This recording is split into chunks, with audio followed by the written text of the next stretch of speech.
You have 59 communities with literally thousands of people waiting to get after Canada.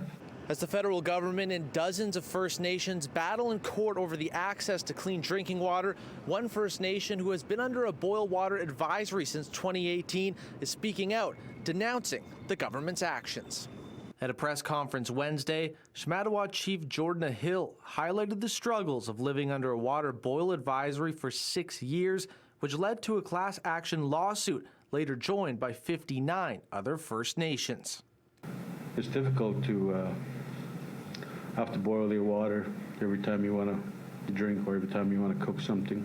The lawsuit seeks compensation and a court order that the federal government provides safe drinking water and proper funding for water systems on reserve, despite the feds pledging to help First Nations lift long-term drinking water advisories after another settlement in 2021.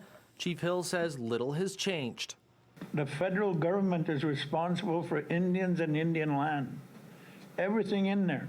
As far as that matters, Canada is not doing their job if they have to be in court. While the water treatment plant on the First Nation is 95% complete, Chief Hill says federal barriers and insufficient funding are delaying its completion. They're blaming us for the delaying of the project, which is not our fault. It's the nature of the ice breakup. Lawyer Alana Robber notes the most recent Auditor General's report shows chronic underfunding of water infrastructure on reserves, which she says is a problem the federal government has acknowledged but not fully addressed. The money hasn't followed in the amount that's needed to actually fix these chronic issues on reserve.